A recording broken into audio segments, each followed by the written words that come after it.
Hello again, this side Manish. The next topic of our electrical machine subject is conditions for maximum efficiency of transformer. The last topic we have discussed was efficiency of transformer, जिसमें हमने जो efficiency है इसकी transformer की वो हमने निकाली थी output power over input power. ठीक है जी। तो ये हमने एफिशिएंसी उसकी निकाली थी, बट वो कहते हैं कि हमें एफिशिएंसी, मैंने आपसे आगे भी डिस्कस किया था कि हमें जो एक्सपेक्ट होता है वो होता है कि 100% हमारा काम होना चाहिए, कि जितना उसको बोला गया किसी को वो मशीन उतना काम करते, तो that will be best thing for that machine as well as for the user who is using that machine, right. So condition for maximum efficiency means हम ट्रांसफार्मर से चाहेंगे कि वो मैक्सिमम एफिशिएंसी प्रोड्यूस करे, बट समहाउ वो ऐसा नहीं कर पाता, उसकी एफिशिएंसी 100% अगर ना आए, तो ऐसी कौन सी कंडीशन है जिससे उसकी मैक्सिमम एफिशिएंसी जो है वो हम निकाल सकते हैं। तो उसी के बारे में ये टॉपिक हमें क्लियर करेगा कि what is the condition through which we can get the maximum efficiency from the transformer, right. So इसको पढ़ते हैं हम। The efficiency of a transformer at a given load and power factor is expressed by the relation। ये relation जो हमने पिछले topic में लिखा था, मैं यहाँ पे अगेन इसको लिख रहा हूँ। Efficiency is equal to V2 I2 cos phi 2, that is power of output power. ठीक है जी, divide by again output power यहाँ पे मेंशन करेंगे, प्लस आयरन लॉसेस जिसको हम PI के साथ डिनोट करते हैं, राइट, प्लस कॉपर लॉसेस जिसको हम I2 R के साथ डिनोट करेंगे, राइट। सो ये हमारा एफिशिएंसी होती है। अब इन्होंने क्या किया है, जो I2 है उसको मल्टीप्लाई एंड डिवाइड कर दिया, मतलब इन्होंने I2 इधर से कॉमन निकाल दिया, तो हमारे पास ये इक्वेशन बन के आ जाएगी जिसमें I2 नहीं होगा। वो इन्होंने ऐसा क्यों किया है वो मैं बताता हूं आपको। V2 cos phi 2 plus PI over I2 plus I2 RES, मतलब इन्होंने पूरी की पूरी जो डिनोमिनेटर और जो हमारा न्यूमरेटर होता है उसमें से डिवाइड कर दिया I2 को। ठीक है, तो हमारे पास ये इक्वेशन निकल के आ गई। ओके जी। अब इन्होंने बोला है the terminal voltage V2 is approximately constant. अब जो हमारे पास ये जो V2 होती है at the output side, this V2 वो हमेशा कहते हैं अप्रोक्सीमेटली कांस्टेंट होती है, there will be no chance to change in it. ठीक है, thus for a given power factor efficiency depend upon the load current I2। अब जो हमारा टोटल एफिशिएंसी डिपेंड करेगी वो वही चीज पे होगी कि कौन सी चीज वेरी कर रही है, तो वो क्या वेरी होगा, I2। मतलब I2 पे डिपेंड करेगा लोड करंट पे कि कितनी एफिशिएंसी ये प्रोवाइड कर रहा है हमें transformer. So in the expression 1 the numerator is constant and the efficiency will be maximum if the denominator is minimum. अब हमें एफिशिएंसी मैक्सिमम कब मिलेगी, जब ये डिनोमिनेटर जितना मिनिमम होगा। ठीक है, because it is inversely proportional with the efficiency, जितना डिनोमिनेटर कम होगा उतना ज्यादा ये n निकल के बाहर आएगा, राइट। सो डिनोमिनेटर को कम से कम करेंगे तो अपने आप जो है वो एफिशिएंसी बढ़ के आ जाएगी। अब the maximum condition is obtained by differentiating the quantity in the denominator. अब उन्होंने क्या किया, डिफरेंशिएट कर दिया डिनोमिनेटर को विद रिस्पेक्ट टू किसके साथ, I2 के साथ, because I2 is a variable part of this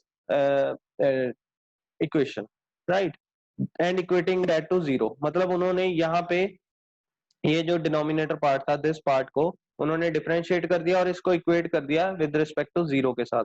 तो हमारे पास ये इक्वेशन निकल के आ गई D/D I2 multiply by V cos phi 2, sorry V2 cos phi 2 plus PI divide by I2 plus I2 RES, ठीक है जी, इज इक्वल टू जीरो।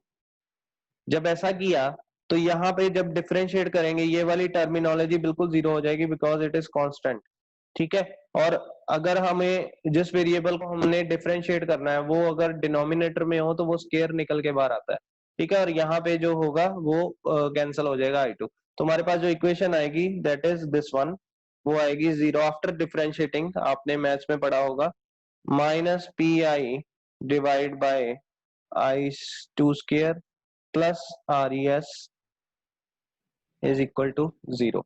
ठीक है, अब ये जो माइनस वाली टर्मिनोलॉजी है ये हम अगर दूसरी साइड ले जाएं राइट साइड में, तो हमारे पास ये इक्वेशन आ जाएगी RES is equal to PI over I2 square, ये आ जाएगी। और ये जो I2 स्क्वायर है ये हम अगर डिनोमिनेटर में इधर वाली साइड इधर जब लेके जाएंगे तो ये इसके साथ मल्टीप्लाई हो जाएगी। तो हमारे पास ये इक्वेशन आ गई I2 square multiply by RES is equal to PI, ये इक्वेशन आ गई। अब हमें पता है जो I2 स्क्वायर RES होता है वो PC के इक्वल होता है, मतलब वो कॉपर लॉस होता है, और PI is equal to iron loss होता है। तो this will be the condition, वो कंडीशन क्या कह रही है, copper loss is equal to iron loss, मतलब whenever the copper loss of the transformer becomes equal with the iron loss, दोनों जब इक्वल हो जाते हैं, ठीक है जी, thus the efficiency of a transformer will be maximum when the copper losses are equal to iron losses. So this is the main condition, जब भी copper loss is equal to हो जाएंगे iron loss के, तो उस time पे the efficiency of a transformer will be maximum, right? और इसका जो फॉर्मूला है ये चीज बन जाएगी, मतलब ये देखो इन्होंने क्या किया, कॉपर लॉस और जो आयरन लॉस है इनको सेम है, मतलब दोनों इक्वल हो गए, दैट मीन्स उन्होंने 2 PI लिख दिया। तो दैट विल बी द, उस टाइम पे जो एफिशिएंसी आएगी हमारे पास that is an max, maximum efficiency हमें प्रोवाइड हो जाएगी, right? From equation 2 this will be equation 2, this one, from equation 2 the value of output current I2 at which the efficiency of transformer will be maximum is given by, ये वाला इस equation के against अगर हम देखें तो वो I2 की जो वैल्यू निकाल रहे हैं that is under root PI over RES, because यहाँ पे स्केयर है, यहाँ पे देखिए ये जो स्केयर है I2 का, मैं यहाँ पे क्लियर करता हूँ इसको,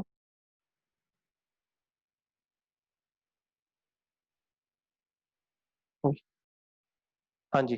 तो हमने I2 की वैल्यू निकालनी है, वो क्या आएगी इसके, जब हम इसको चेक करेंगे तो यहाँ पे स्केयर है, ठीक है जी, ये हमारे पास आ जाएगा under root PI over RES, right? If X is the fraction of full load kVA at which efficiency of transformer is maximum, then copper loss which is equal to X square PC, जो copper loss होंगे वो उस fraction से square में very करेंगे तो X square PC आ जाएगा, और आयरन लॉस PI होंगे, और maximum efficiency that is X square PC is equal to PI जो कि होगा PI ओवर PC। ये जो है ये आपने वैसे ही याद करके रख लेनी है इक्वेशन, बट जो हमारे पास टॉपिक खत्म हो रहा है वो यहाँ तक हो रहा है, और यहाँ तक हम कह सकते हैं मैक्सिमम, ठीक है जी। मैं यहाँ तक आपको लाइन लगा रहा हूँ, यहाँ तक हमारा इस टॉपिक कवर हो गया है। तो ये 5 मार्क्स का क्वेश्चन 100% आपको पेपर में आता है, what is the condition of maximum efficiency of the transformer, right? तो वो कब होगी मैक्सिमम एफिशिएंसी, जब copper loss of a transformer will become the equal with the iron loss of the transformer, right? ठीक है जी। सो ये टॉपिक हमारा यहीं पे कवर हो रहा है। मैं आपको फिर भी बता देता हूँ, ये for maximum efficiency fractional copper losses जो होंगे that will be equal to iron loss, और एक्स की वैल्यू हमारी ये निकल आएगी, output KVA corresponding to maximum efficiency that is fraction multiply by full load KVA, और फुल लोड एक्स की जगह इन्होंने पुट कर दिया PI ओवर PC। जो हमारी फ्रैक्शनल मैक्सिमम एफिशिएंसी आएगी वो आएगी फुल लोड केवीए, जो फुल लोड पे हमारा पावर आ रही है, multiply by under root of iron losses divide by copper losses at full load. ठीक है, तो ये आपने याद रखना है ये वाला भी, बट ये इतना क्वेश्चन हमारे एग्जाम में नहीं आएगा, बट जो मैक्सिमम एफिशिएंसी का टॉपिक है वो जरूर आता है। तो आप ये टॉपिक इसको एज इट इज कवर करेंगे, right? Thank you so much. अगर कोई यहाँ पे प्रॉब्लम आएगी तो हम ऑनलाइन सेशन में इसको कवर करेंगे। Thank you.